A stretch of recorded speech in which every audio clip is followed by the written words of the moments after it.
I'm Dalton Barrett for News Radio WGNS, and here's your Rutherford County Roundup for Monday, January the 6th, 2025.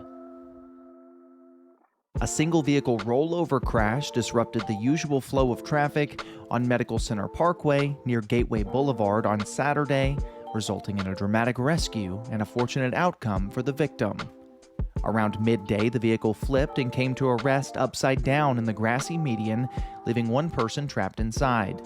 The incident happened within a stone's throw of Murfreesboro Fire and Rescue Station 4, though, enabling emergency crews to respond almost instantly. Firefighters from Ladder 4, Rescue 4, and the Safety 2 and Battalion Chief 2 teams immediately began patient care and worked diligently to extract the trapped individual. Thanks to their expertise and the proximity of the scene to Ascension St. Thomas Rutherford Hospital, the injured party was transported to the emergency room in record time. Officials have reported that the victim suffered non-life-threatening injuries and is expected to make a full recovery. In other local news, relief washed over the community as a missing 17-year-old teen, Keontae Smith, was located safe and unharmed following a public alert. Smith had been reported missing earlier last week, prompting concern among families, friends, and local law enforcement. Thanks to tips from the public, authorities were able to track down Smith and confirm his safety. The Murfreesboro Police Department expressed their gratitude to everyone who helped in the search, emphasizing the importance of community vigilance and collaboration in ensuring positive outcomes in such cases. This heartening conclusion highlights the strength of community ties, as well as the vital role of public engagement in resolving emergencies. Rutherford County Fire and Rescue tackled multiple fires across the region over a span of 48 hours, beginning Thursday and stretching through the weekend. The first fire erupted at a residence on Murray Kittrell Road, where flames engulfed multiple vehicles, a shop, a garage, and a carport. The roof of one structure collapsed during the fire. While battling the first fire, RCFR responded to the Factory Road fire, where two outbuildings and a motorcycle were ablaze. Firefighters extinguished the flames and managed to prevent nearby RVs from catching on fire. Early Friday morning, another fire broke out at a residence on Blackman Road. Thanks to a rapid response, firefighters extinguished the fire quickly, leaving the home with minimal damage. Later Friday, flames from a chimney fire spread to the attic of a house on Irby Lane. Crews contained the fire, limiting damage to smoke and water impacts.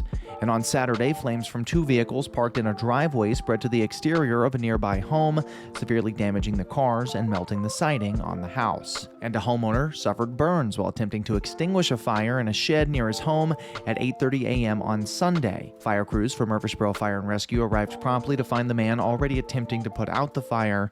Paramedics treated the individual on the scene before transporting him to the hospital as a precaution.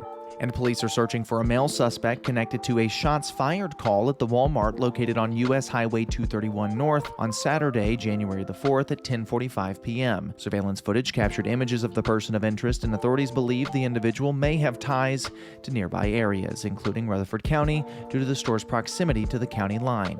Anyone with information is urged to contact the Lebanon Police Department at 615-244-2323.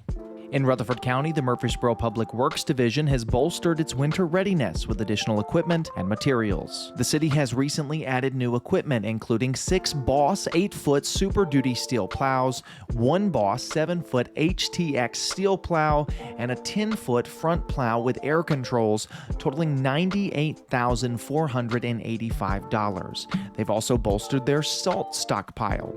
1,500 tons of rock salt are available for the season, with 1,000 tons purchased recently. Salt brine systems will pre-treat roads using 4 trucks capable of producing and applying brine, which works immediately upon application. Murfreesboro snow removal routes prioritize state routes in major city streets, critical areas such as St. Thomas Rutherford Hospital, and steep grates in other problematic spots. Public Works Executive Director Raymond Hillis noted this: "Our team is always ready to prepare the streets and remove ice and snow on major routes this season." The Tennessee Department of Transportation is tasked with clearing interstates and state routes across all 95 counties, including I-24 and I-840. Last year's winter weather budget exceeded $26 million, covering 244,000 tons of salt, over 1.6 million gallons of salt brine, and overtime for workers and equipment maintenance. Officials across the region encourage drivers to prioritize safely, drive cautiously in icy or snowy conditions, report hazardous road conditions in Murfreesboro, and for non-emergency incidents like minor crashes, contact Murfreesboro Police Police Department. With 60 employees and 6 dedicated trucks, Murfreesboro crews stand ready to mobilize for snow and ice removal. A serious rollover crash involving 2 vehicles on Harding Place Friday evening left 2 individuals critically injured, including an 8-year-old child. The crash occurred just 500 blocks of Harding Place at approximately 7:23 p.m. on Friday, January 3rd. Metro Nashville Police and Fire Department officials reported the child was seated in the front passenger seat of one vehicle. Both victims were transported to local hospitals. A groundbreaking study by Vanderbilt University Medical Center reveals that artificial intelligence could play a pivotal role in suicide prevention.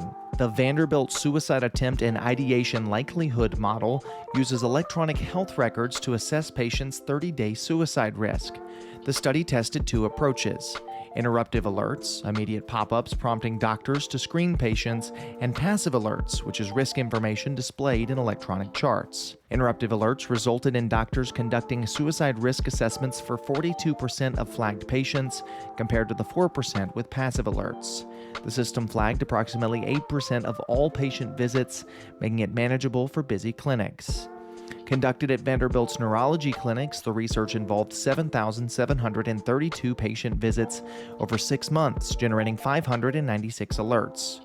No patients flagged by the system experienced suicidal attempts or ideation during a 30-day follow-up period. While interruptive alerts improve screenings, they may contribute to alert fatigue among providers. Future studies aim to refine the balance between effectiveness and practicality. With suicide remaining a leading cause of death in the U.S., innovative systems like this could shape the future of mental health care. That's all for now. For more updates on these and other local news stories, check out WGNSradio.com or follow us on social media at News Radio WGNS on Facebook and X. I'm Dalton Barrett. I'll talk to you later.